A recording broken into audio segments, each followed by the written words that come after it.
ਕਾ ਖਾਲਸਾ ਵਾਹਿਗੁਰੂ ਜੀ ਕੀ ਫਤਿਹ। ਵਿਸ਼ਾ ਕਿਸਾਨ ਅੰਦੋਲਨ ਦਾ ਦਰਦ ਅਤੇ ਇਤਿਹਾਸ। ਲੇਖਕ ਪ੍ਰਿੰਸੀਪਲ ਗੁਰਬਚਨ ਸਿੰਘ ਪੰਨਵਾ। ਭਾਜਪਾ ਦੀ ਕੇਂਦਰੀ ਸਰਕਾਰ ਆਖਦੀ ਹੈ ਕਿ ਖੇਤੀ ਕਾਨੂੰਨਾਂ ਨਾਲ ਕਿਸਾਨਾਂ ਦੀ ਕਿਸਮਤ ਬਦਲ ਜਾਏਗੀ, ਕਿਸਾਨ ਮਾਲਾ ਮਾਲ ਹੋ ਜਾਣਗੇ। ਅੱਗੋਂ ਕਿਸਾਨ ਆਖਦੇ ਹਨ ਕਿ ਸਾਨੂੰ ਸਾਡੇ ਰਹਿਮ ਤੇ ਰਹਿਣ ਦਿਓ, ਪਰ ਇਹ ਦੱਸੋ ਕਿ ਜੇਕਰ ਖੇਤੀ ਕਾਨੂੰਨ ਰੱਦ ਹੁੰਦੇ ਹਨ ਤਾਂ ਤੁਹਾਨੂੰ ਇਸ ਦਾ ਨੁਕਸਾਨ ਕੀ ਹੁੰਦਾ ਹੈ? ਸਰਕਾਰ ਕੋਲ ਇਸ ਦਾ ਕੋਈ ਜਵਾਬ ਨਹੀਂ ਹੈ। ਬਸ ਇੱਕੋ ਰੱਟ ਲਗਾਈ ਹੋਈ ਹੈ ਕਿ ਇਹ ਕਾਨੂੰਨ ਕਿਸਾਨਾਂ ਲਈ ਬਹੁਤ ਲਾਹੇਵੰਦ ਹਨ। ਵਪਾਰਕ ਘਰਾਣਿਆਂ ਨੂੰ ਪਹਿਲ ਦੇਣੀ, ਕਿਸਾਨੀ ਉਪਜ, ਵਪਾਰ ਅਤੇ ਵਣਜ, ਕਿਸਾਨ ਸ਼ਕਤੀਕਰਨ, ਸੁਰੱਖਿਆ ਅਤੇ ਜ਼ਰੂਰੀ ਵਸਤਾਂ ਐਕਟ ਦੇ ਨਾਂ ਹੇਠ ਪਾਸ ਕੀਤੇ ਇਨ੍ਹਾਂ ਖੇਤੀ ਕਾਨੂੰਨਾਂ ਸੰਬੰਧੀ ਕੇਂਦਰੀ ਸਰਕਾਰ ਦਾ ਤਰਕ ਹੈ ਕਿ ਇਹ ਕਾਨੂੰਨ ਸਰਕਾਰ ਨੇ ਕਿਸਾਨਾਂ ਦਾ ਆਰਥਿਕ ਪੱਧਰ ਉੱਚਾ ਚੁੱਕਣ ਲਈ ਦੀ ਮਨਸ਼ਾ ਦੇ ਨਾਲ ਪਾਸ ਕੀਤੇ ਹਨ। ਕੇਂਦਰੀ ਸਰਕਾਰ ਵਾਰ-ਵਾਰ ਦਲੀਲ ਦਿੰਦੀ ਹੈ ਕਿ ਕਿਸਾਨ ਆਪਣੀਆਂ ਜਿਨਸਾਂ ਨੂੰ ਖੁੱਲ੍ਹੀ ਮੰਡੀ ਵਿੱਚ ਦੇਸ਼ ਦੇ ਕਿਸੇ ਵੀ ਕੋਨੇ ਵਿੱਚ ਵੇਚ ਸਕਦੇ ਹਨ। ਇਹ ਸਰਕਾਰੀ ਦਾਅਵੇ ਹਵਾਈ ਬੱਦਲ ਤੋਂ ਵੱਧ ਕੁਝ ਵੀ ਨਹੀਂ ਹਨ। ਕਿਸਾਨਾਂ ਦਾ ਤਰਕ ਵਾਜਬ ਹੈ ਕਿ ਨਵੇਂ ਖੇਤੀ ਕਾਨੂੰਨ ਆਉਣ ਦੇ ਨਾਲ ਖੇਤੀ ਜਿਨਸਾਂ ਦਾ ਘੱਟੋ-ਘੱਟ ਸਮਰਥਨ ਮੁੱਲ ਅਤੇ ਸਰਕਾਰੀ ਖਰੀਦ ਹੌਲੀ-ਹੌਲੀ ਖਤਮ ਹੋ ਜਾਏਗੀ। ਕਿਸਾਨ ਕੇਵਲ ਵੱਡੇ ਵਪਾਰੀਆਂ ਦੇ ਰਹਿਮੋ ਕਰਮ ਉੱਤੇ ਹੀ ਰਹਿ ਜਾਣਗੇ। ਵਰਤਮਾਨ ਖੇਤੀ ਢਾਂਚਾ ਸਰਕਾਰੀ ਨੀਤੀਆਂ ਉੱਤੇ ਖੜਾ ਹੈ, ਕਿਉਂਕਿ ਸਰਕਾਰ ਕਣਕ ਅਤੇ ਝੋਨਾ ਖਰੀਦਦੀ ਹੈ, ਭਾਅ ਪੂਰਾ ਮਿਲਦਾ ਹੈ। ਦੂਜਾ, ਸਰਕਾਰ ਕਿਸਾਨਾਂ ਨੂੰ ਨਵੀਆਂ ਤਕਨੀਕਾਂ ਦੀ ਮੁਫਤ ਜਾਣਕਾਰੀ ਮੁਹੱਈਆ ਕਰਵਾਉਂਦੀ ਹੈ। ਬੀਜ ਅਤੇ ਖੇਤੀ ਸੰਦ ਆਦਿ ਚੀਜ਼ਾਂ ਉੱਤੇ ਸਬਸਿਡੀ ਵੀ ਮੁਹੱਈਆ ਕਰਵਾਈ ਜਾਂਦੀ ਹੈ। ਮੈਨੂੰ ਚੰਗੀ ਤਰ੍ਹਾਂ ਯਾਦ ਹੈ ਕਿ ਅੱਜ ਤੋਂ 50-55 ਸਾਲ ਪਹਿਲਾਂ ਜਦੋਂ ਆਕਾਸ਼ਵਾਣੀ ਜਲੰਧਰ ਤੋਂ ਦਿਹਾਤੀ ਪ੍ਰੋਗਰਾਮ ਸ਼ੁਰੂ ਹੋਇਆ ਸੀ ਤਾਂ ਉਦੋਂ ਲੋਕ ਆਪਣਾ ਸਾਰਾ ਕੰਮਕਾਜ ਜਲਦੀ ਮੁਕਾ ਕੇ ਬੜੀ ਰੀਝ ਦੇ ਨਾਲ ਸੁਣਨ ਬੈਠ ਜਾਂਦੇ ਸਨ। ਜਿਹੜੀਆਂ ਕਿਸਾਨਾਂ ਨੂੰ ਸਹੂਲਤਾਂ ਮਿਲਦੀਆਂ ਸਨ ਉਹਨਾਂ ਦੀ ਜਾਣਕਾਰੀ ਅਕਸਰ ਦਿਹਾਤੀ ਪ੍ਰੋਗਰਾਮ ਵਿੱਚੋਂ ਹੀ ਮਿਲਦੀ ਸੀ। ਸਰਕਾਰ ਨੇ ਖੁਦ ਖੇਤੀਬਾੜੀ ਨੂੰ ਉਭਾਰਨ ਲਈ ਕਈ ਕਦਮ ਚੁੱਕੇ ਸਨ, ਪਰ ਅੱਜ ਹਾਲਾਤ ਬਦਲ ਗਏ ਹਨ। ਹੁਣ ਜਦੋਂ ਭਾਰਤ ਖੁਰਾਕ ਉੱਤੇ ਆਤਮ ਨਿਰਭਰ ਹੋ ਗਿਆ ਹੈ ਤਾਂ ਦੇਸ਼ ਦੀ ਕੇਂਦਰੀ ਸਰਕਾਰ ਨੇ ਕਿਸਾਨੀ ਵੱਲੋਂ ਪੱਲਾ ਝਾੜ ਲਿਆ ਹੈ। ਸਾਰੇ ਕਾਇਦੇ ਕਾਨੂੰਨ ਛਿੱਕੇ ਟੰਗਦਿਆਂ ਸਰਕਾਰ ਨੇ ਖੇਤੀ ਨੂੰ ਵਪਾਰਕ ਘਰਾਣਿਆਂ ਕੋਲ ਹੀ ਵੇਚਣ ਦਾ ਗੁਪਤੋ ਗੁਪਤੀ ਫੈਸਲਾ ਕਰ ਲਿਆ ਹੈ। ਜ਼ਮੀਨ ਕਿਸਾਨ ਦੀ ਅਧਿਕਾਰ ਖੇਤੀ ਘਰਾਣਿਆਂ ਦਾ ਹੋਈ ਨਾ ਜੱਗੋ ਤੇਰਵੀਂ। ਕਾਰਪੋਰੇਟ ਘਰਾਣਿਆਂ ਨੇ ਆਪਣੀ ਮਨਮਰਜ਼ੀ ਦੇ ਕਾਨੂੰਨ ਬਣਾ ਲਏ ਹਨ। ਵਪਾਰਕ ਘਰਾਣੇ ਹੁਣ ਆਪਣੀਆਂ ਨੀਤੀਆਂ ਦੇ ਅਨੁਸਾਰ ਖੇਤੀ ਢਾਂਚਾ ਨਵੇਂ ਸਿਰੇ ਤੋਂ ਖੜਾ ਕਰਨਗੇ। ਖੇਤੀ ਦੇ ਨਵੇਂ ਕਾਨੂੰਨਾਂ ਦਾ ਮੁੱਖ ਲਾਭ ਕਾਰਪੋਰੇਟ ਘਰਾਣਿਆਂ ਨੂੰ ਹੁੰਦਾ ਨਜ਼ਰ ਆਉਂਦਾ ਹੈ। ਵਰਤਮਾਨ ਸਮੇਂ ਵੱਲ ਹੀ ਨਜ਼ਰ ਮਾਰੀ ਜਾਏ ਤਾਂ ਰਿਲਾਇੰਸ, ਈ.ਜੀ.ਡੇ ਅਤੇ ਹੋਰ ਵੱਡੇ ਸਟੋਰਾਂ ਵਿੱਚੋਂ ਸਬਜ਼ੀ ਆਦਿ ਖਰੀਦੀ ਜਾਏ ਤਾਂ ਉੱਥੋਂ ਸਬਜ਼ੀ ਚੁੱਕਣ ਲਈ ਲਿਫਾਫਾ ਵੀ ਨਹੀਂ ਮਿਲਦਾ। ਲਿਫਾਫੇ ਦੇ ਵੱਖਰੇ ਪੈਸੇ ਦੇਣੇ ਪੈਂਦੇ ਹਨ, ਜਦ ਕਿ ਛੋਟੇ ਦੁਕਾਨਦਾਰ ਜਾਂ ਰੇਹੜੀ ਵਾਲੇ ਤੋਂ ਸਬਜ਼ੀ ਖਰੀਦੀ ਜਾਂਦੀ ਹੈ ਤਾਂ ਉਹ ਸਬਜ਼ੀ ਲਿਫਾਫੇ ਵਿੱਚ ਪਾ ਕੇ ਹਰੀਆਂ ਮਿਰਚਾਂ ਤੇ ਧਨੀਆ ਵੀ ਮੁਫਤ ਦਿੰਦਾ ਹੈ। ਅੱਜ ਕੱਲ੍ਹ ਸਮਰਥਨ ਮੁੱਲ ਕੇਵਲ ਕਣਕ ਤੇ ਝੋਨੇ ਦੀ ਫਸਲ ਉੱਤੇ ਹੀ ਮਿਲਦਾ ਹੈ, ਜਦ ਕਿ ਸਰਕਾਰ ਵੱਲੋਂ 23 ਫਸਲਾਂ ਦੇ ਸਮਰਥਨ ਮੁੱਲ ਪਾਸ ਕੀਤਾ ਹੋਇਆ ਹੈ। ਵਰਤਮਾਨ ਮੰਡੀ ਢਾਂਚਾ ਪੰਜਾਬ, ਹਰਿਆਣਾ ਅਤੇ ਉੱਤਰ ਪ੍ਰਦੇਸ਼ ਤੱਕ ਲਾਗੂ ਹੈ। ਬਾਕੀ ਸੂਬਿਆਂ ਵਿੱਚ ਖੁੱਲੀ ਮੰਡੀ ਚੱਲਦੀ ਹੈ। ਮੱਕੀ ਦੀ ਫਸਲ ਦਾ ਸਮਰਥਨ ਮੁੱਲ 1800 ਤੇ 60 ਰੁਪਏ ਪ੍ਰਤੀ ਕੁਇੰਟਲ ਹੈ, ਪਰ ਇਸ ਦੀ ਖਰੀਦ 700 ਜਾਂ 800 ਰੁਪਏ ਪ੍ਰਤੀ ਕੁਇੰਟਲ ਹੋਈ ਹੈ। ਬਾਜ਼ਾਰ ਵਿੱਚ ਮੱਕੀ ਦਾ ਆਟਾ 30 ਤੋਂ 35 ਰੁਪਏ ਕਿਲੋ ਦੇ ਹਿਸਾਬ ਦੇ ਨਾਲ ਵਿਕ ਰਿਹਾ ਹੈ। ਇਹ ਲਗਭਗ ਸਭ ਨੂੰ ਸਪਸ਼ਟ ਹੋ ਗਿਆ ਹੈ ਕਿ ਖੇਤੀ ਦੇ ਨਾਲ ਸੰਬੰਧਿਤ ਕਾਨੂੰਨ ਵੱਡੇ ਵਪਾਰਕ ਹਿੱਤਾਂ ਦੀ ਪੂਰਤੀ ਕਰਦੇ ਹਨ। ਅਜਿਹੇ ਕਾਨੂੰਨ ਬਣਨ ਦੇ ਨਾਲ ਆਉਣ ਵਾਲੇ ਸਮੇਂ ਵਿੱਚ ਛੋਟੇ ਕਿਸਾਨ ਖਤਮ ਹੋ ਜਾਣਗੇ। ਖੇਤੀ ਕਾਨੂੰਨਾਂ ਦਾ ਭੂਗੋਲਿਕ ਸੱਭਿਆਚਾਰ ਅਤੇ ਅਸਰ। ਇਹ ਠੀਕ ਹੈ ਕਿ ਸਮੇਂ ਦੇ ਨਾਲ ਹਰ ਚੀਜ਼ ਵਿੱਚ ਬਦਲਾਅ ਆਉਂਦਾ ਹੈ, ਜੋ ਜ਼ਰੂਰੀ ਵੀ ਹੈ। ਘੋੜਿਆਂ ਦੀਆਂ ਕਾਠੀਆਂ ਉੱਤੇ ਸਫ਼ਰ ਕਰਨ ਵਾਲਾ ਅਸਮਾਨ ਵਿੱਚ ਤਾਰੀਆਂ ਲਗਾਉਂਦਾ, ਪਾਣੀਆਂ ਦੀ ਹਿੱਕ ਤੇ ਨੱਚਦਾ ਹੋਇਆ ਦੂਜੇ ਦੇਸ਼ਾਂ ਵਿੱਚ ਪਹੁੰਚ ਜਾਂਦਾ ਹੈ। ਹਰ ਖੇਤਰ ਵਿੱਚ ਤਰੱਕੀ ਹੁੰਦੀ ਆਈ ਹੈ ਤੇ ਹੁੰਦੀ ਰਹੇਗੀ। ਕਈ ਤਰੱਕੀਆਂ ਵੀ ਸਦੀਆਂ ਪੁਰਾਣੀਆਂ ਸੱਭਿਆਚਾਰ ਨੂੰ ਬਦਲ ਕੇ ਰੱਖ ਦਿੰਦੀਆਂ ਹਨ, ਜਿਹੜੀਆਂ ਭੂਗੋਲਿਕ ਤਲ ਤੇ ਕੌਮਾਂ ਲਈ ਨੁਕਸਾਨਦੇਹ ਸਾਬਤ ਹੁੰਦੀਆਂ ਹਨ। ਵਿਗਿਆਨਕ ਤਬਦੀਲੀਆਂ ਭੂਗੋਲਿਕ ਤਲ ਨੂੰ ਪ੍ਰਭਾਵਿਤ ਕਰਕੇ ਸਿਹਤ ਅਤੇ ਸਾਹਿਤ ਨੂੰ ਨਵਾਂ ਰੁਖ ਦਿੰਦੀਆਂ ਹਨ। ਬਹੁਤ ਸਾਰੀਆਂ ਸਿਹਤਮੰਦ ਪਰੰਪਰਾਵਾਂ ਇਹਨਾਂ ਤਬਦੀਲੀਆਂ ਦੀ ਭੇਟ ਚੜ੍ਹ ਜਾਂਦੀਆਂ ਹਨ। ਸਕੂਲ ਨਾਂ ਦੇ ਹੀ ਰਹਿ ਗਏ ਹਨ। ਕਈ ਲੋਕਾਂ ਨੇ ਆਪਣੇ ਘਰਾਂ ਨੂੰ ਹੀ ਸਕੂਲਾਂ ਵਿੱਚ ਤਬਦੀਲ ਕਰ ਲਿਆ ਹੈ। ਵੱਡਿਆਂ ਘਰਾਂ ਦੇ ਪਰਿਵਾਰ ਵੱਡਿਆਂ ਪਬਲਿਕ ਸਕੂਲਾਂ ਵਿੱਚ ਆਪਣੇ ਬੱਚੇ ਭੇਜਦੇ ਹਨ। ਗਰੀਬੀ ਦੀ ਰੇਖਾ ਵਿੱਚ ਰਹਿ ਰਹੇ ਪਰਿਵਾਰਾਂ ਨੇ ਵੀ ਆਪਣੇ ਬੱਚਿਆਂ ਦਾ ਭਵਿੱਖ ਬਣਾਉਣ ਲਈ ਨਿੱਕੇ-ਨਿੱਕੇ ਪਬਲਿਕ ਸਕੂਲਾਂ ਵਿੱਚ ਬੱਚਿਆਂ ਨੂੰ ਦਾਖਲ ਕਰਵਾ ਦਿੱਤਾ ਹੈ। ਪਰ ਮਨੁੱਖ ਆਪਣੇ ਬੱਚਿਆਂ ਦੇ ਭਵਿੱਖ ਦੇ ਵਾਸਤੇ ਵੱਡੇ ਸੁਪਨੇ ਸੰਜੋਈ ਬੈਠਾ ਹੈ, ਜਿੱਥੇ ਹਿੰਦੀ ਜਾਂ ਅੰਗਰੇਜ਼ੀ ਬੋਲਣ ਦੇ ਵਿੱਚ ਉਸ ਨੂੰ ਤਰਜੀਹ ਅਤੇ ਪੰਜਾਬੀ ਬੋਲਣ ਤੇ ਸਜ਼ਾ ਦਿੱਤੀ ਜਾਂਦੀ ਹੈ। ਅਰਧ ਲਿਬਾਸ ਅਤੇ 버ਗਰ ਨਿਊਡਲ ਨੇ ਵੀ ਨਾਲ ਹੀ ਜਨਮ ਲੈ ਲਿਆ ਹੈ। ਭੂਗੋਲਿਕ ਤੌਰ ਉੱਤੇ ਇਸ ਤਬਦੀਲੀ ਨੇ ਸਾਡੀ ਸਿਹਤ ਅਤੇ ਸਮਾਜਿਕ ਕਦਰਾਂ ਕੀਮਤਾਂ ਨਾਲ ਖਿਲਵਾੜ ਕੀਤਾ ਹੈ। ਵੱਡੇ ਵਪਾਰੀਆਂ ਨੇ ਸਮਾਜ ਨੂੰ ਯੋਜਨਾਬੱਧ ਤਰੀਕੇ ਦੇ ਨਾਲ ਲੁੱਟਿਆ ਹੈ। ਨਵੇਂ ਖੇਤੀ ਕਾਨੂੰਨ ਆਉਣ ਨਾਲ ਕਿਸਾਨ ਅਤੇ ਖੇਤ ਮਜ਼ਦੂਰ ਦਾ ਆਰਥਿਕ ਸ਼ੋਸ਼ਣ ਹੋਵੇਗਾ। ਇਹਨਾਂ ਖੇਤੀ ਕਾਨੂੰਨਾਂ ਨਾਲ ਪੰਜਾਬ ਹਰਿਆਣਾ ਹੀ ਨਹੀਂ ਸਗੋਂ ਭਾਰਤੀ ਸੱਭਿਆਚਾਰ ਉੱਤੇ ਵੀ ਅਸਰ ਹੋਣਾ ਲਾਜ਼ਮੀ ਹੈ। ਸਰਕਾਰ ਕਹਿ ਰਹੀ ਹੈ ਕਿ ਆਮਦਨ ਦੁੱਗਣੀ ਹੋਵੇਗੀ, ਪਰ ਇਹ ਵੀ ਸੱਚ ਹੈ ਕਿ ਇਹ ਦੁੱਗਣੀ ਆਮਦਨ ਕਿਸਾਨਾਂ ਦੀ ਨਹੀਂ ਸਗੋਂ ਵਪਾਰੀਆਂ ਦੀ ਹੋਵੇਗੀ। ਕਿਸਾਨ ਮਜਬੂਰੀ ਵਸ ਆਪਣੀ ਜਿਣਸ ਨੂੰ ਸਟੋਰ ਨਹੀਂ ਕਰ ਸਕਦਾ, ਕਿਉਂਕਿ ਉਸਨੇ ਆਪਣੀਆਂ ਲੋੜਾਂ ਪੂਰੀਆਂ ਕਰਨੀਆਂ ਹੁੰਦੀਆਂ ਹਨ। ਖੇਤੀ ਵਪਾਰ ਵਿੱਚੋਂ ਸਰਕਾਰ ਦੀ ਲੱਤ ਖਿੱਚਣ ਨਾਲ ਕਿਸਾਨ ਕੇਵਲ ਵਪਾਰੀਆਂ ਦੇ ਰਹਿਮੋ ਕਰਮ ਉੱਤੇ ਹੀ ਰਹਿ ਜਾਏਗਾ। ਗੰਢਿਆਂ ਆਲੂਆਂ ਦੀ ਮਿਸਾਲ ਸਾਡੇ ਸਾਹਮਣੇ ਹੈ।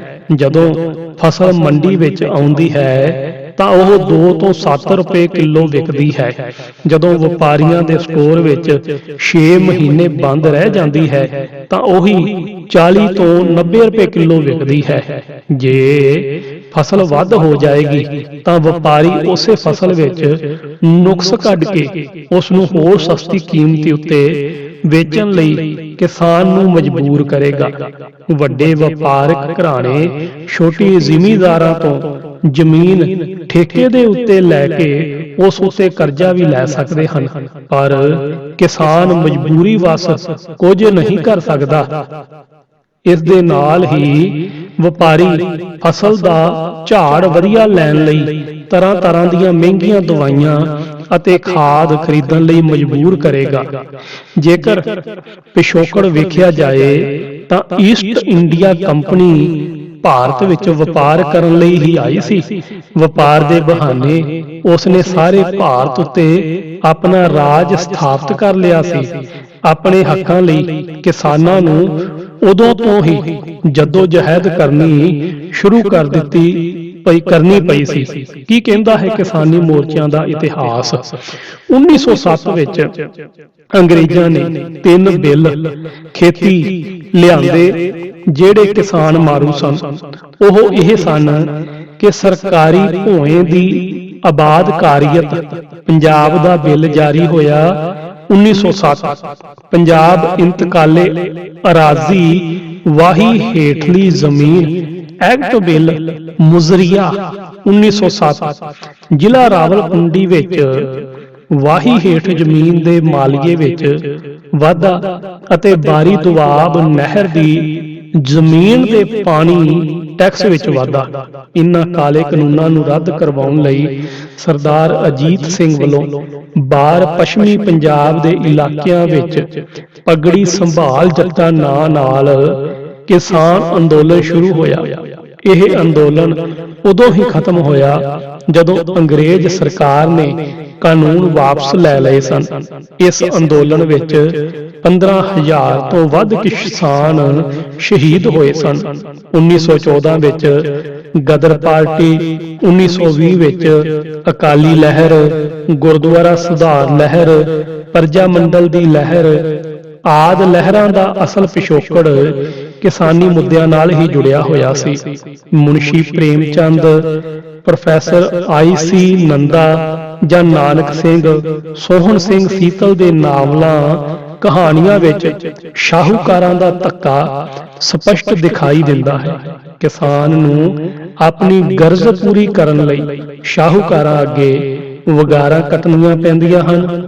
Professor I.C. ਨੰਦਾ ਲਿਖਦੇ ਹਨ ਕਿ ਸ਼ਾਹੂਕਾਰ ਅਕਸਰ ਕਿਸਾਨਾਂ ਨੂੰ ਆਪਣੀ ਲੁੱਟ ਦਾ ਸ਼ਿਕਾਰ ਬਣਾਉਂਦੇ ਹਨ।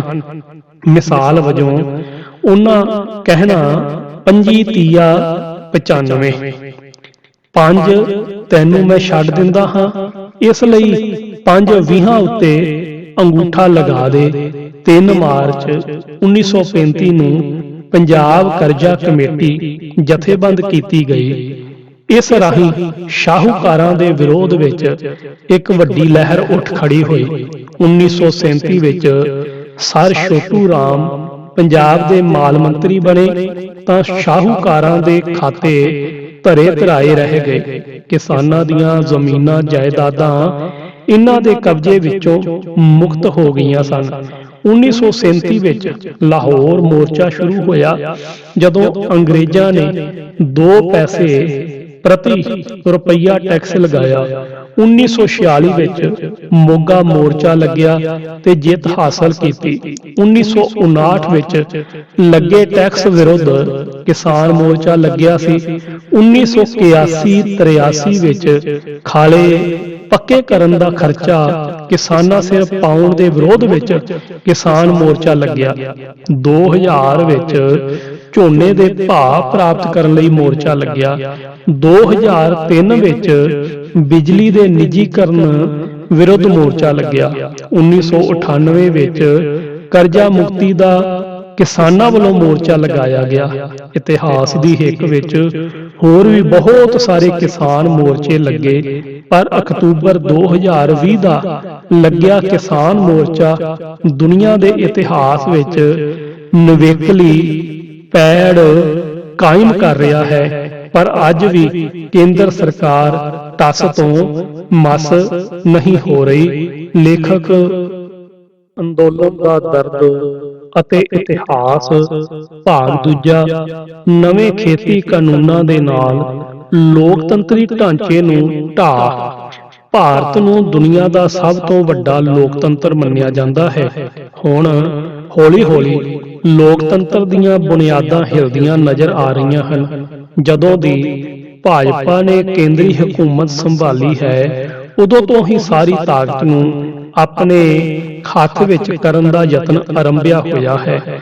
ਭਾਜਪਾ ਸਰਕਾਰ ਇੱਕ ਦੇਸ਼, ਇੱਕ ਟੈਕਸ, ਇੱਕ ਚੋਣ, ਇੱਕ ਭਾਸ਼ਾ, ਇੱਕ ਧਰਮ, ਇੱਕ ਕਾਨੂੰਨ, ਇੱਕ ਪਾਰਟੀ, ਇੱਕ ਰਾਸ਼ਨ ਕਾਰਡ, ਇੱਕ ਸੱਭਿਆਚਾਰ ਵਰਗੇ ਸ਼ਬਦਾਂ ਨੂੰ ਮੁੜ-ਮੁੜ ਉਭਾਰ ਕੇ RSS ਦੇ ਏਜੰਡੇ ਦੀ ਪੂਰਤੀ ਕਰ ਰਹੀ ਹੈ। ਦੇਸ਼ ਦੀ ਆਜ਼ਾਦੀ ਲਈ ਕੁਰਬਾਨੀਆਂ ਦੇਣ ਵਾਲਿਆਂ ਦੇ ਸੁਪਨਿਆਂ ਦਾ ਗਲਾ ਘੁੱਟ ਰਹੀ ਹੈ। ਭਾਜਪਾ ਦੇਸ਼ ਦੀ ਵੰਡ ਸੁਵੰਨਤਾ ਤੋਂ ਮੂੰਹ ਮੋੜ ਰਹੀ ਹੈ। NIA ਕਾਨੂੰਨਾਂ ਨੂੰ ਹੋਰ ਡੂੰਘਾ ਕਰਨ ਲਈ UAPA ਗੈਰ ਕਾਨੂੰਨੀ ਗਤੀਵਿਧੀਆਂ ਰੋਕੂ ਕਾਨੂੰਨ ਰਾਹੀਂ ਕੇਂਦਰ ਨੇ ਸਿੱਧਾ ਜ਼ਬਰ ਕਰਨ ਦਾ ਰਾਹ ਖੋਲ੍ਹ ਲਿਆ ਹੈ। ਕੇਂਦਰ ਸਰਕਾਰ ਪਹਿਲਾਂ ਸਿਹਤ ਸਿੱਖਿਆ ਨੂੰ ਤੇ ਹੁਣ ਖੇਤੀਬਾੜੀ ਨੂੰ ਆਪਣੇ ਹੱਥਾਂ ਵਿੱਚ ਕਰਕੇ ਸੂਬਿਆਂ ਦੀ ਬਾਂਹ ਮਰੋੜਨ ਤੋਂ ਗੁਰੇਜ਼ ਨਹੀਂ ਕਰ ਰਹੀ। ਸਭ ਤੋਂ ਵੱਧ ਦੁਖਾਂਤ ਖੇਤਰੀ ਪਾਰਟੀਆਂ ਦਾ ਹੈ, ਜਿਨ੍ਹਾਂ ਨੂੰ ਸਭ ਕੁਝ ਪਤਾ ਹੋਣ ਦੇ ਬਾਵਜੂਦ ਵੀ ਇਸ ਸਾਰੀ ਸਮੱਸਿਆ ਦੇ ਭਾਈਵਾਲ ਬਣੇ ਰਹਿਣ ਨਾਲ ਸੂਬੇ ਵਿੱਚੋਂ ਆਪਣੀ ਹੋਂਦ ਹੀ ਗਵਾ ਲਈ ਹੈ। ਕਦੇ ਅਕਾਲੀ ਦਲ ਸੂਬਿਆਂ ਨੂੰ ਵੱਧ ਅਧਿਕਾਰ ਦਾ ਢੰਡੋਰਾ ਪਿੱਟਦਾ ਸੀ, ਪਰ ਜਦੋਂ ਜੰਮੂ ਕਸ਼ਮੀਰ ਨੂੰ ਕੇਂਦਰੀ ਸ਼ਾਸਤ ਪ੍ਰਦੇਸ਼ ਬਣਾ ਧਰਿਆ, ਉਦੋਂ ਅਕਾਲੀ ਦਲ ਲਈ ਬਹੁਤ ਨਮੋਸ਼ੀ ਵਾਲੀ ਗੱਲ ਸੀ। ਆਮ ਆਦਮੀ ਪਾਰਟੀ ਜਿਹੜੀ ਦਿੱਲੀ ਦੇ ਵੱਧ ਅਧਿਕਾਰਾਂ ਦਾ ਰੋਣਾ ਰੋਂਦੀ ਸੀ, ਉਦੋਂ ਇਸ ਦਾ ਮੂੰਹ ਵੀ ਬੰਦ ਰਿਹਾ। ਕੇਂਦਰ ਨੇ ਸੂਬਿਆਂ ਦੇ ਅਧਿਕਾਰ ਖੋਹਣ ਲਈ ਕਈ ਹੱਥ ਕੰਡੇ ਅਪਣਾਏ ਹਨ। ਨਾਗਰਿਕਤਾ ਦਾ ਕਾਨੂੰਨ, ਰਾਸ਼ਟਰੀ ਜਨਸੰਖਿਆ ਰਜਿਸਟਰ ਅਤੇ ਨਾਗਰਿਕਾਂ ਦੇ ਰਾਸ਼ਟਰੀ ਰਜਿਸਟਰ ਦੇ ਪੈਣ ਵਾਲੇ ਬੁਰੇ ਪ੍ਰਭਾਵਾਂ ਦੇ ਵਿਰੋਧ ਵਿੱਚ ਹੋਈ ਵਿਆਪਕ ਲਾਮਬੰਦੀ COVID-19 ਦੇ ਸਹਾਰੇ ਸਰਕਾਰ ਨੇ ਖਦੇੜ ਦਿੱਤੀ ਸੀ। ਖੇਤੀ ਕਾਨੂੰਨਾਂ ਰਾਹੀਂ ਸੂਬਿਆਂ ਨੂੰ ਨਿਹੱਥੇ ਕਰਨਾ। ਕੇਂਦਰੀ ਸਰਕਾਰ ਨੇ ਨਫ਼ੇ ਵਿੱਚ ਚੱਲ ਰਹੇ ਬਹੁਤ ਸਾਰੇ ਸਰਕਾਰੀ ਅਦਾਰੇ ਵਪਾਰਕ ਘਰਾਣਿਆਂ ਨੂੰ ਸੌਂਪ ਦਿੱਤੇ ਹਨ। ਇੱਕ ਖੇਤਰ ਹੀ ਰਹਿ ਗਿਆ ਸੀ ਕਿ ਜਿਹੜਾ ਸੂਬਿਆਂ ਦੀ ਆਰਥਿਕਤਾ ਦਾ ਅਹਿਮ ਸਾਧਨ ਹੈ। ਖੇਤੀਬਾੜੀ ਉਤਪਾਦ ਅਤੇ ਖੇਤੀਬਾੜੀ ਮੰਡੀਕਰਨ ਦਾ ਵਿਸ਼ਾ ਰਾਜਾਂ ਦੀ ਸੂਚੀ ਵਿੱਚ ਸ਼ਾਮਲ ਹੈ, ਪਰ ਕੇਂਦਰ ਸਰਕਾਰ ਵੱਲੋਂ ਜਾਰੀ ਕੀਤੇ 3 ਖੇਤੀ ਕਾਨੂੰਨਾਂ ਨੇ ਲੋਕ ਰਾਜ ਦੀ ਰਹਿੰਦੀ ਸੰਗੀ ਵੀ ਘੁੱਟ ਦਿੱਤੀ ਹੈ। ਜੇਕਰ ਬਿਜਲੀ ਬਿੱਲ ਕੇਂਦਰ ਪਾਸ ਕਰ ਦਿੰਦਾ ਹੈ ਤਾਂ ਕਿਸਾਨਾਂ ਉੱਤੇ ਇੱਕ ਹੋਰ ਬਿਜਲੀ ਡਿੱਗੇਗੀ। ਕੇਂਦਰੀ ਸਰਕਾਰ ਨੇ ਵਪਾਰੀਆਂ ਦੇ ਹਿੱਤਾਂ ਨੂੰ ਮੁੱਖ ਰੱਖਦਿਆਂ ਕਾਲੇ ਬਿੱਲ ਪਾਸ ਕਰ ਰਹੀ ਹੈ। ਅਜਿਹੇ ਕਾਨੂੰਨਾਂ ਦੁਆਰਾ ਨਾ ਕੇਵਲ ਸੂਬਿਆਂ ਦੇ ਅਧਿਕਾਰਾਂ ਉੱਤੇ ਬੰਬ ਸੁੱਟਿਆ ਹੈ, ਸਗੋਂ ਖੇਤ ਮਜ਼ਦੂਰ ਅਤੇ ਕਿਸਾਨ ਦੀ ਬਰਬਾਦੀ ਦਾ ਪੂਰੀ ਤਰ੍ਹਾਂ ਰਾਹ ਖੋਲ੍ਹਿਆ ਹੈ। ਖੇਤੀ ਕਾਨੂੰਨਾਂ ਦੁਆਰਾ ਖੇਤੀ ਦਾ ਸਾਰਾ ਦਾਰੋਮਦਾਰ ਵਪਾਰਕ ਘਰਾਣਿਆਂ ਕੋਲ ਚਲਾ ਜਾਏਗਾ। ਮੰਡੀ ਬੋਰਡ ਨੂੰ ਜਿਹੜੀ ਆਮਦਨੀ ਹੁੰਦੀ ਸੀ, ਉਹ ਸਾਰੀ ਖਤਮ ਹੋ ਜਾਵੇਗੀ। ਮੰਡੀ ਬੋਰਡ ਦੀ ਆਮਦਨ ਦੇ ਨਾਲ ਪੇਂਡੂ ਸੜਕਾਂ ਦਾ ਨਿਰਮਾਣ ਹੁੰਦਾ ਸੀ। ਭੂਗੋਲਿਕ ਸਥਿਤੀ ਮੁਤਾਬਕ ਸੂਬਿਆਂ ਦੀਆਂ ਸਰਕਾਰਾਂ ਆਪਣੀ ਖੇਤੀ ਅਨੁਸਾਰ ਮੰਡੀਆਂ ਨੂੰ ਚਲਾਉਂਦੀਆਂ ਹਨ। ਖੇਤੀ ਕਾਨੂੰਨਾਂ ਉੱਤੇ ਕੇਂਦਰੀ ਸਰਕਾਰ ਦੀ ਕੋਈ ਅਜ਼ਰਦਾਰੀ ਨਹੀਂ। ਇਹ ਤਾਂ ਸੂਬਿਆਂ ਦਾ ਆਪਣਾ ਮਸਲਾ ਹੈ, ਜਿਹੜਾ ਕੇਂਦਰ ਨੇ ਇੱਕੋ ਝਟਕੇ ਦੇ ਨਾਲ ਖੋਹ ਲਿਆ ਹੈ। ਸਰਕਾਰ ਨੇ ਖੇਤੀ ਕਾਨੂੰਨਾਂ ਦੀ ਗੁੰਝਲਦਾਰ ਸ਼ਬਦਾਵਲੀ ਰਾਹੀਂ ਬਹੁਤ ਰੋਲ ਘਚੋਲਾ ਪਾਇਆ ਹੈ। ਸਰਕਾਰ ਕਹਿੰਦੀ ਹੈ ਕਿ ਦਿੱਲੀ ਦੇ ਕਿਨਾਰਿਆਂ ਉੱਤੇ ਹੀ ਰੋਕ ਲਿਆ। ਕਾਨੂੰਨਾਂ ਦੀ ਸਮਝ ਨਹੀਂ ਆਈ, ਪਰ ਸਰਕਾਰ ਨੂੰ ਕੌਣ ਸਮਝਾਵੇ ਕਿ ਹੁਣ ਕਿਸਾਨਾਂ ਨੂੰ ਖੇਤੀ ਕਾਨੂੰਨਾਂ ਦੀ ਸਮਝ ਆ ਗਈ ਹੈ। ਹੁਣ ਸਗੋਂ ਉਹਨਾਂ ਨੇ ਆਪਣੀ ਸਮਝ ਨਾਲ ਤੁਹਾਨੂੰ ਜਵਾਬ ਦੇਣ ਜੋਗਾ ਨਹੀਂ ਛੱਡਿਆ। ਜ਼ਾਬਤੇ ਵਾਲੀ ਕਿਸਾਨੀ ਅੰਦੋਲਨ 3 ਮਹੀਨੇ ਰੇਲਾਂ ਦੀਆਂ ਲਾਈਨਾਂ ਉੱਤੇ ਬੈਠ ਕੇ ਕਿਸਾਨਾਂ ਨੇ ਬਹੁਤ ਹੀ ਸੰਜਮ ਤੇ ਜ਼ਾਬਤੇ ਵਿੱਚ ਰਹਿ ਕੇ ਅੰਦੋਲਨ ਚਲਾਇਆ ਹੈ। ਜਦੋਂ ਸਰਕਾਰ ਆਪਣੀ ਅੜੀ ਛੱਡਣ ਲਈ ਤਿਆਰ ਨਹੀਂ ਹੋਈ ਤਾਂ ਮਜਬੂਰਨ ਸਾਰੇ ਭਾਰਤ ਦੀਆਂ ਕਿਸਾਨ ਜਥੇਬੰਦੀਆਂ ਨੇ ਸਾਂਝੇ ਤੌਰ ਉੱਤੇ ਦਿੱਲੀ ਦੇ ਰਾਮ ਲੀਲਾ ਮੈਦਾਨ ਵਿੱਚ ਜਾ ਕੇ ਅੰਦੋਲਨ ਚਲਾਉਣ ਦਾ ਸੱਦਾ ਦਿੱਤਾ। ਸਰਕਾਰ ਨੇ ਕਿਸਾਨਾਂ ਨੂੰ ਦਿੱਲੀ ਦੇ ਕਿਨਾਰਿਆਂ ਉੱਤੇ ਹੀ ਰੋਕ ਲਿਆ। ਕਿਸਾਨਾਂ ਨੇ ਉੱਥੇ ਹੀ ਮੋਰਚਾ ਲਗਾ ਦਿੱਤਾ। ਅੱਜ ਦੀ ਤਰੀਕ ਤੱਕ ਪਿਛਲੇ ਪੌਣੇ 4-5 ਮਹੀਨਿਆਂ ਤੋਂ ਬਹੁਤ ਹੀ ਸ਼ਾਂਤਮਈ ਢੰਗ ਦੇ ਨਾਲ ਅੰਦੋਲਨ ਚੱਲ ਰਿਹਾ ਹੈ। ਕਿਸਾਨਾਂ ਨੇ ਸਰਕਾਰ ਨੂੰ ਮਜਬੂਰ ਕਰਨ ਲਈ ਟਰੈਕਟਰ ਰੈਲੀ ਦਾ ਪ੍ਰਬੰਧ ਕੀਤਾ। ਇਹ ਰੈਲੀ ਇਤਿਹਾਸਕ ਹੋ ਨਿਬੜੀ, ਪਰ ਕੇਂਦਰ ਨੇ ਟਰੈਕਟਰ ਰੈਲੀ ਨੂੰ ਰੋਲਣ ਲਈ ਹਰ ਹਰਬਾ ਵਰਤਿਆ। ਇਸ ਅੰਦੋਲਨ ਨੂੰ ਫੇਲ ਕਰਦੀ ਸਰਕਾਰ ਆਪ ਹੀ ਆਪਣੇ ਬੁਣੇ ਹੋਏ ਜਾਲ ਵਿੱਚ ਫਸ ਗਈ। ਕਿਸਾਨਾਂ ਦੀ ਦਹਾੜ ਅੱਗੇ ਸਰਕਾਰ ਬੇਵੱਸ ਹੋ ਗਈ। ਕਿਸਾਨੀ ਅੰਦੋਲਨ ਤੋਂ ਸਰਕਾਰ ਇੰਨਾ ਘਬਰਾ ਗਈ ਕਿ ਹੁਣ ਹੋਸ਼ੇ ਹਥਿਆਰਾਂ ਉੱਤੇ ਉਤਰ ਆਈ ਹੈ। ਕੇਂਦਰੀ ਸਰਕਾਰ ਇਸ ਅੰਦੋਲਨ ਨੂੰ ਕੇਵਲ ਪੰਜਾਬ ਅਤੇ ਉਹ ਵੀ ਸਿੱਖਾਂ ਦਾ ਅੰਦੋਲਨ ਬਣਾ ਕੇ 1984 ਦੇ ਇਤਿਹਾਸ ਨੂੰ ਦੁਹਰਾਉਣਾ ਚਾਹੁੰਦੀ ਸੀ, ਪਰ ਕਿਸਾਨਾਂ ਦੀ ਬੇਮਿਸਾਲ ਏਕਤਾ ਨੇ ਇਸ ਸਾਜ਼ਿਸ਼ ਨੂੰ ਵੀ ਸਿਰੇ ਨਹੀਂ ਚੜ੍ਹਨ ਦਿੱਤਾ। ਸੰਸਾਰ ਦੇ ਇਤਿਹਾਸ ਵਿੱਚ ਏਡੇ ਵੱਡੇ ਜਾਬਤੇ ਵਾਲਾ ਮਿਸਾਲੀ ਅੰਦੋਲਨ ਹੋ ਨਿਬੜਿਆ ਹੈ। ਕਿਸਾਨ ਆਗੂਆਂ ਅਤੇ ਨੌਜਵਾਨਾਂ ਨੂੰ ਇੱਕ ਦੂਜੇ ਦੀ ਧਿਰ ਬਣਨਾ ਚਾਹੀਦਾ ਹੈ। ਇੰਨੇ ਵੱਡੇ ਸੰਘਰਸ਼ ਵਿੱਚ ਕਈ ਕਮੀਆਂ ਰਹਿ ਜਾਣੀਆਂ ਸੁਭਾਵਿਕ ਹਨ। ਆਪਸੀ ਗਿਲੇ ਸ਼ਿਕਵੇ ਭੁੱਲ ਕੇ ਗੂੰਗੀ ਬਹਿਰੀ ਸਰਕਾਰ ਤੱਕ ਆਪਣੀ ਆਵਾਜ਼ ਪਹੁੰਚਾਉਣ ਲਈ ਯਤਨਸ਼ੀਲ ਹੋਣਾ ਚਾਹੀਦਾ ਹੈ। ਕਿਸਾਨੀ ਸੰਘਰਸ਼ ਅਤੇ ਰਾਜਨੀਤਿਕ ਪਾਰਟੀਆਂ, ਕਿਸਾਨ ਆਗੂਆਂ ਨੇ ਇੱਕ ਕੰਮ ਤਾਂ ਚੰਗਾ ਕੀਤਾ ਕਿ ਉਹਨਾਂ ਕਿਸੇ ਵੀ ਸਿਆਸੀ ਪਾਰਟੀ ਨੂੰ ਆਪਣੀ ਗੁਆਚੀ ਹੋਈ ਸਿਆਸੀ ਜ਼ਮੀਨ ਤਰਾਸ਼ਣ ਦਾ ਮੌਕਾ ਨਹੀਂ ਦਿੱਤਾ। ਵਿਰੋਧੀ ਪਾਰਟੀਆਂ ਲਈ ਇਹ ਮੌਕਾ ਬਹੁਤ ਵਧੀਆ ਸੀ ਆਪਣੇ ਆਪ ਨੂੰ ਸਥਾਪਿਤ ਕਰਨ ਦਾ। ਅਕਾਲੀ ਦਲ ਆਪਣੇ ਆਪ ਨੂੰ ਕਿਸਾਨ ਹਿਤੈਸ਼ੀ ਦੱਸਦਾ ਹੈ। ਅਕਾਲੀ ਦਲ ਅੱਗੇ ਲੱਗ ਕੇ ਭਾਰਤ ਦੀਆਂ ਸਾਰੀਆਂ ਵਿਰੋਧੀਆਂ ਪਾਰਟੀਆਂ ਨੂੰ ਇਕੱਠਾ ਕਰ ਸਕਦਾ ਸੀ, ਪਰ ਉਹਨਾਂ ਨੇ ਸਿਵਾਏ ਬਿਆਨ ਦੇਣ ਦੇ ਹੋਰ ਕੋਈ ਕੰਮ ਨਹੀਂ ਕੀਤਾ। ਸਾਰੀਆਂ ਵਿਰੋਧੀ ਰਾਸ਼ਟਰੀ ਰਾਜਸੀ ਪਾਰਟੀਆਂ ਨੂੰ ਇਕੱਠੇ ਹੋ ਕਿਸਾਨਾਂ ਦੇ ਹੱਕ ਵਿੱਚ ਆਵਾਜ਼ ਉਠਾਉਣੀ ਚਾਹੀਦੀ ਹੈ। ਸਰਕਾਰ ਨੂੰ ਆਪਣੀ ਅੜੀ ਛੱਡਣੀ ਚਾਹੀਦੀ ਹੈ। ਕਿਸਾਨ ਆਗੂਆਂ ਅਤੇ ਕੇਂਦਰੀ ਮੰਤਰੀਆਂ ਦੀਆਂ ਹੁਣ ਤੱਕ 11 ਮੀਟਿੰਗਾਂ ਹੋ ਚੁੱਕੀਆਂ ਹਨ। ਇਕੱਲੀ ਮੱਦ ਤੇ ਸਮੁੱਚੇ ਕਿਸਾਨਾਂ ਸੰਬੰਧੀ ਖੁੱਲ੍ਹ ਕੇ ਵਿਚਾਰਾਂ ਹੋਈਆਂ। ਕੇਂਦਰੀ ਮੰਤਰੀ ਦੱਬੀ ਜ਼ੁਬਾਨ ਦੇ ਨਾਲ ਇਹ ਮੰਨਦੇ ਹਨ ਕਿ ਇਹਨਾਂ ਕਾਨੂੰਨਾਂ ਵਿੱਚ ਬਹੁਤ ਕਮਜ਼ੋਰੀਆਂ ਹਨ।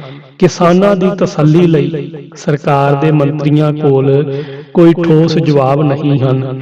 ਸਰਕਾਰ ਮੰਨਦੀ ਹੈ ਕਿ ਸੋਧਾਂ ਕਰਾ ਲਓ, ਪਰ ਖੇਤੀ ਕਾਨੂੰਨ ਵਾਪਸ ਲੈਣ ਲਈ ਨਾ ਆਖੋ। ਪਤਾ ਨਹੀਂ ਸਰਕਾਰ ਕਿਉਂ ਹੱਠ ਕਰ ਰਹੀ ਹੈ। ਸਰਕਾਰੀ ਤਸ਼ੱਦਦ ਦੁਆਰਾ ਕਿਸਾਨਾਂ ਨੂੰ ਖਦੇੜਨਾ ਲੋਕ ਰਾਜੀ ਢਾਂਚੇ ਵਿੱਚ ਹਰ ਮਨੁੱਖ ਨੂੰ ਆਪਣੀ ਗੱਲ ਰੱਖਣ ਦਾ ਮੌਲਿਕ ਅਧਿਕਾਰ ਹੈ। ਸਰਕਾਰ ਹਰ ਹਰਬਾ ਵਰਤ ਕੇ ਕਿਸਾਨੀ ਅੰਦੋਲਨ ਨੂੰ ਖਦੇੜਨਾ ਚਾਹੁੰਦੀ ਹੈ। ਸਰਦੀਆਂ ਦੌਰਾਨ ਕਿਸਾਨ ਅੱਤ ਦੀ ਠੰਡ ਵਿੱਚ ਸੜਕਾਂ ਤੇ ਬੈਠੇ ਹੋਏ ਸਨ ਤੇ ਹੁਣ ਗਰਮੀਆਂ ਵਿੱਚ ਵੀ ਬੈਠੇ ਰਹਿਣਗੇ। ਸਰਕਾਰ ਵੱਲੋਂ ਗੰਦੇ ਪਾਣੀ ਦੀਆਂ ਵਾਸ਼ੜਾਂ ਮਾਰਨੀਆਂ, ਭਾੜੇ ਦੇ ਟੱਟੂਆਂ ਕੋਲੋਂ ਪੱਥਰ ਮਰਵਾਉਣੇ, ਇੰਟਰਨੈਟ ਬੰਦ ਕਰਨਾ, ਪਾਣੀ ਬੰਦ ਕਰਨਾ, ਬਿਜਲੀ ਬੰਦ ਕਰਨੀ, ਚੰਗੇ ਭਲੇ ਰਾਹ ਪੁੱਟਣੇ, ਸੜਕਾਂ ਤੇ ਮੇਖਾਂ ਬੀਜਣੀਆਂ, ਮਜ਼ਬੂਤ ਕੰਕਰੀਟ ਦੇ ਬੰਨ੍ਹ ਮਾਰਨੇ, ਕਿਸਾਨਾਂ ਤੇ ਬੇਲੋੜੀਆਂ FIR ਦਰਜ ਕਰਨੀਆਂ। ਇੰਜ ਕਰਨ ਨਾਲ ਮਸਲੇ ਦਾ ਹੱਲ ਨਹੀਂ ਹੁੰਦਾ, ਸਗੋਂ ਹੋਰ ਨਫ਼ਰਤ ਦਾ ਬੀਜ ਸਰਕਾਰ ਆਪ ਜਿਹੜੀ ਹੈ ਬੀਜ ਰਹੀ ਹੈ। ਆਜ਼ਾਦ ਭਾਰਤ ਦਾ ਗੁਲਾਮ ਮੀਡੀਆ, ਨੈਸ਼ਨਲ ਬਿਜਲਈ ਅਤੇ ਅਖਬਾਰੀ ਮੀਡੀਆ ਪੂਰੀ ਤਰ੍ਹਾਂ ਸਰਕਾਰ ਦਾ ਪੱਖ ਪੂਰ ਰਿਹਾ ਹੈ। ਭਾਰਤ ਵਿੱਚ ਜਿੰਨੇ ਵੀ TV ਚੈਨਲ ਹਨ, ਜਿਨ੍ਹਾਂ ਦਾ ਗੋਦੀ ਮੀਡੀਆ ਨਾਂ ਰੱਖ ਦਿੱਤਾ ਗਿਆ ਹੈ, ਇਸ ਦਾ ਭਾਵ ਹੈ ਕਿ ਜਿਸ ਮੀਡੀਆ ਨੇ ਲੋਕਾਂ ਦੇ ਦੁੱਖ ਸਰਕਾਰ ਅੱਗੇ ਰੱਖਣੇ ਸਨ, ਹੁਣ ਉਹ ਸਰਕਾਰ ਦਾ ਪੱਖ ਪੂਰ ਰਹੇ ਹਨ। ਕਿਸਾਨੀ ਮਸਲੇ ਅਤੇ ਖੇਤੀ ਬਿੱਲਾਂ ਨੂੰ ਗਲਤ ਢੰਗ ਨਾਲ ਪੇਸ਼ ਕਰਕੇ ਸਰਕਾਰ ਨੂੰ ਸੱਚੇ ਹੋਣ ਦਾ ਸਰਟੀਫਿਕੇਟ ਦੇ ਰਿਹਾ ਹੈ। ਗੋਦੀ ਮੀਡੀਆ ਆਮ ਲੋਕਾਂ ਦੇ ਜਜ਼ਬਾਤ ਨੂੰ ਭੜਕਾ ਰਿਹਾ ਹੈ। ਕਦੇ ਤਿਰੰਗੇ ਦਾ ਅਪਮਾਨ, ਪਾਕਿਸਤਾਨ ਦੀ ਸ਼ਹਿ, ਦੇਸ਼ ਧਰੋਹੀ, ਅਤਵਾਦੀ, ਖਾਲਿਸਤਾਨੀ, ਮਾਓਵਾਦੀ, ਦੇਸ਼ ਦੀ ਏਕਤਾ ਨੂੰ ਖਤਰਾ। ਇਹ ਅੰਦੋਲਨ ਦੇਸ਼ ਦੇ ਟੁਕੜੇ ਟੁਕੜੇ ਕਰਨ ਦੀ ਸਾਜ਼ਿਸ਼ ਰਚ ਰਿਹਾ ਹੈ। ਗੋਦੀ ਮੀਡੀਆ ਕਿਰਸਾਨੀ ਅੰਦੋਲਨ ਨੂੰ ਦੇਸ਼ ਵਿਰੋਧੀ ਸਾਬਤ ਕਰਨ ਵਿੱਚ ਪੂਰੀ ਤਰ੍ਹਾਂ ਲੱਗਾ ਹੋਇਆ ਹੈ। ਮੀਡੀਆ ਦੇਸ਼ ਦਾ ਬਹੁਤ ਵੱਡਾ ਥੰਮ ਹੁੰਦਾ ਹੈ, ਜਿਸ ਨੇ ਦੁਨੀਆ ਸਾਹਮਣੇ ਸੱਚ ਰੱਖਣਾ ਹੁੰਦਾ ਹੈ। ਭਾਰਤ ਦਾ ਨੈਸ਼ਨਲ ਮੀਡੀਆ ਅਸਲੋਂ ਹੀ ਵਪਾਰਕ ਘਰਾਣਿਆਂ ਅਤੇ ਸਰਕਾਰ ਦਾ ਦੁਮਛੱਲਾ ਬਣ ਕੇ ਰਹਿ ਗਿਆ ਹੈ। ਕਿਸਾਨਾਂ ਨੂੰ ਹਰ ਵਰਗ ਦਾ ਸਹਿਯੋਗ ਮਿਲਿਆ। ਆਜ਼ਾਦੀ ਦੇ 75 ਸਾਲ ਬਾਅਦ ਕਿਸਾਨੀ ਅੰਦੋਲਨ ਨੇ ਧਰਮ ਦੇ ਨਾਂ ਉੱਤੇ ਪਈਆਂ ਹੋਈਆਂ ਵੰਡੀਆਂ ਨੂੰ ਢਾਹ ਕੇ ਰੱਖ ਦਿੱਤਾ। ਇਹ ਅੰਦੋਲਨ ਅਜਿਹਾ ਹੋ ਨਿਬੜਿਆ ਹੈ ਕਿ ਇੱਕ ਪਾਸੇ ਨਮਾਜ਼ ਪੜ੍ਹੀ ਜਾ ਰਹੀ ਹੈ, ਦੂਜੇ ਪਾਸੇ ਗਾਇਤਰੀ ਮੰਤਰ ਪੜ੍ਹੇ ਜਾ ਰਹੇ ਹਨ, ਇੱਕ ਪਾਸੇ ਗੁਰਬਾਣੀ ਦਾ ਪਾਠ ਹੋ ਰਿਹਾ ਹੈ, ਦੂਜੇ ਪਾਸੇ ਨੌਜਵਾਨ ਸੇਵਾਵਾਂ ਨਿਭਾ ਰਹੇ ਹਨ। ਭਾਰਤ ਦੇ ਹਰ ਸੂਬੇ ਵਿੱਚੋਂ ਕਿਸਾਨਾਂ ਸਮੇਤ ਹਰ ਵਰਗ ਦੇ ਲੋਕ ਇਸ ਅੰਦੋਲਨ ਦਾ ਭਾਗ ਬਣ ਰਹੇ ਹਨ। ਕਿਸਾਨੀ ਅੰਦੋਲਨ ਨੇ ਫਿਰਕਾ ਪ੍ਰਸਤੀ, ਨਫ਼ਰਤ, ਧਰਮ ਦੇ ਨਾਂ ਉੱਤੇ ਦੰਗੇ ਫਸਾਦ, ਆਪਸੀ ਵੱਢ ਟੁੱਕ ਨੂੰ ਖਤਮ ਕਰਦਿਆਂ ਕਰਤਾਰਪੁਰੀ ਸਾਂਝ ਦੇ ਬੇਗਮਪੁਰੇ ਦੀ ਅਧਿਆਤਮਿਕਤਾ ਨੂੰ ਪ੍ਰਗਟ ਕੀਤਾ ਹੈ। ਸਿਦਕ, ਸੰਤੋਖ ਵਿੱਚ ਭਿੱਜੇ ਹੋਏ ਚਿਹਰੇ ਵੇਖਣ ਵਾਲਾ ਭਾਵੁਕ ਹੋਏ ਬਿਨਾਂ ਨਹੀਂ ਰਹਿ ਸਕਦਾ। ਕਿੱਡਾ ਵੱਡਾ ਜਿਗਰਾ ਹੈ ਜਦੋਂ ਆਪਣੇ ਕੋਲ ਰਹਿਣ ਵਾਲੇ ਸ਼ਹੀਦ ਹੋਏ ਭਰਾ ਨੂੰ ਉਸ ਦੇ ਘਰ ਤੋਰਦੇ ਹਨ। ਕਾਹਦੇ ਲਈ? ਆਪਣੀਆਂ ਆਉਣ ਵਾਲੀਆਂ ਨਸਲਾਂ ਨੂੰ ਕਾਇਮ ਰੱਖਣ ਲਈ, ਆਪਣੇ ਗੌਰਵਮਈ ਵਿਰਸੇ ਨੂੰ ਸੰਭਾਲਣ ਲਈ, ਆਪਣੇ ਸੱਭਿਆਚਾਰ ਨੂੰ ਵਪਾਰੀ ਦਰਿੰਦਿਆਂ ਤੋਂ ਬਚਾਉਣ ਲਈ। ਇਹ ਵਪਾਰੀ ਕੀ ਜਾਣਨ ਝੋਨੇ ਦੀ ਪਨੀਰੀ ਪੁੱਟਦਿਆਂ ਜਾਂ ਕਣਕ ਸਾਂਭਦਿਆਂ ਕਿਸ ਭਾਅ ਮੁੜਕਾ ਚਾਹੁੰਦਾ ਹੈ। ਕਿਸਾਨ ਦੇ ਅੰਤਰ ਆਤਮੇ ਨੂੰ ਕੌਣ ਸਮਝੇਗਾ ਜਦੋਂ ਦਰ ਉੱਤੇ ਆਏ ਹਰ ਲੋੜਵੰਦ ਨੂੰ ਆਪਣੀ ਕਿਰਤ ਵਿੱਚੋਂ ਖੁੱਲੇ ਦਿਲ ਦੇ ਨਾਲ ਪ੍ਰਸ਼ਾਦਾ ਛਕਾਉਂਦਾ ਹੈ। ਲੇਖਕ ਪ੍ਰਿੰਸੀਪਲ ਗੁਰਬਚਨ ਸਿੰਘ ਪਨੂਆ, ਆਵਾਜ਼ ਭਾਈ ਸੰਦੀਪ ਸਿੰਘ ਖਾਲੜਾ। ਹੋਈ ਭੁੱਲ ਦੀ ਖਿਮਾ। ਵਾਹਿਗੁਰੂ ਜੀ ਕਾ ਖਾਲਸਾ, ਵਾਹਿਗੁਰੂ ਜੀ ਕੀ ਫਤਿਹ।